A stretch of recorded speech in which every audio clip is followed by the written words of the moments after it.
آدمی آخرت کے اعتبار سے فکر مند ہوتا ہے تو وہ یہ چاہتا ہے کہ کم سے کم یہ جو ہمارے مالی معاملات ہیں، دنیا کے معاملات ہیں، 1 روپے ہم پر کسی کا نہ رہے۔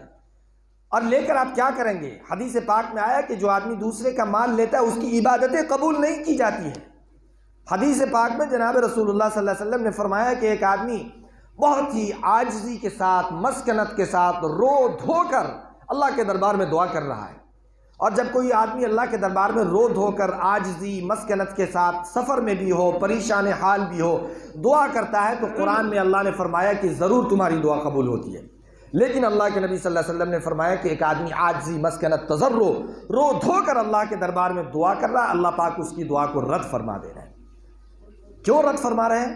اللہ کے نبی صلی اللہ علیہ وسلم نے فرمایا کہ اس کا کھانا حرام ہے، اس نے لباس جو پہن رکھا ہے وہ بھی حرام ہے، اس نے جو غذا لے رکھی ہے وہ بھی حرام ہے، اس کی رگوں میں جو خون گردش کر رہا ہے وہ بھی حرام ہے۔ المختصر یہ کہ اس نے حرام کا وہ پلندہ بنا ہوا ہے، اللہ کے دربار میں اس کی کتنی رو دھو کر دعا کرے نہیں قبول ہوتی ہے، نہیں قبول ہوتی ہے۔ صحیح مسلم کی روایت ہے۔ اس لیے یہ مت سمجھیے کہ کسی کا مال لے کر یا کسی کا قرضہ ادھار لے کر بھول گئے، پارٹی نے چھوڑ دیا تو آپ بھی بھول گئے۔ آپ کی ذمہ داری ہے کہ ادا کریں۔ بھولنا شریعت میں عذر نہیں ہے۔ اور یہ تو دوسری عبادت اگر آپ کی سے رہ گئی، مثلا نمازیں آپ کی قضا ہو گئی، آپ پڑھ لیں گے، ادا ہو جائے گی۔ حج آپ سے رہ گیا، وصیت کر دیں گے، ادا ہو جائے گی۔ نمازیں بھی رہ گئی، وصیت کر دیں گے تو نمازوں کا بھی فدیہ ادا کیا جا سکتا ہے، روزوں کا فدیہ بھی ادا کیا جا سکتا ہے، اور یوں بھی اللہ پاک اپنے فضل اور اپنی رحمت سے معاف بھی فرما سکتے ہیں۔ لیکن اگر کسی کا 1 روپے لے کر آپ مر گئے ہیں، چاہے وہ لینا کسی بھی صورت میں ہو، پراپرٹی کی صورت میں ہو، جائیداد کی شکل میں ہو، کسی سے ادھار لیا واپس نہیں کیا، کسی کا پیسہ رکھا ہوا تھا اس کو کھا کر ختم کر لیا، یا کسی کا حق نکلتا تھا اس کا حق آپ نے دبا لیا، کسی بھی اعتبار سے اگر آپ کے ذمے وہ قرضہ، وہ پیسہ، وہ پراپرٹی، وہ جائیداد ہے تو خدا کی قسم وہ جہنم کا ایندھن ہے اور جہنم کا انگارہ ہے جس پر آپ لیٹے ہوئے ہیں۔ کہیں پر کوئی گنجائش نہیں ہے۔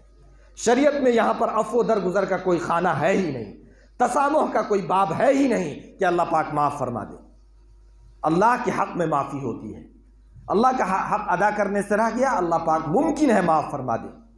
لیکن بندے کا حق رہ گیا کسی بھی اعتبار سے آپ بخشے جانے والے نہیں ہیں جب تک کہ وہ بندہ معاف نہ کرے۔ اور وہ بھی مر گیا اور اس سے آپ نے معافی بھی نہیں مانگی، آپ بھی مر گئے، آپ نے ادا بھی نہیں کیا، اور قیامت کے دن وہ حاضر ہوگا اور آپ کی نیکیاں، آپ کی نمازیں، آپ کے روزے، آپ کے حج، آپ کے زکوٰۃ، آپ کے صدقات وہ لے کر چلا جائے گا اور آپ جہنم میں جائیں گے۔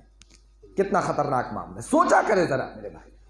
کوئی آدمی دیندار ہو ہی نہیں سکتا ہے اپنے معاملات کو کلیئر کیے بغیر، دوسرے کا حق ادا کیے بغیر۔ دینداری کا تصور محال ہے، فضول ہے، بیکار قسم کی باتیں ہیں، ڈھکوسلا ہے۔ اپنے معاملات کو صاف رکھیں خدا کی قسم، اس کے بغیر نجات نہیں ہے۔ 1 روپے جان جان کر ادا کریں۔ قرض لے، پراپرٹی بیچنا پڑے بیچ دیں، جائیداد کو ہٹانا پڑے ہٹا دیں، کاروبار ہٹانا پڑے ہٹا دیں، لیکن کلیئر ہو کر اللہ کے دربار میں جائیں۔ انشاءاللہ اللہ کی ذات سے امید ہے کہ جب آپ مالی معاملات کو صاف ستھرا کہہ کر اللہ کے دربار میں حاضر ہوں گے اور اللہ کے جو حقوق ہے اس سے بھی آپ معافی مانگتے رہیں گے، ادا کرنے کی کوشش کرتے رہیں گے، تو اللہ آپ کے ساتھ عفو اور درگزر کا معاملہ فرمائے۔ خدا مجھے بھی عمل کی توفیق دے، آپ کو بھی عمل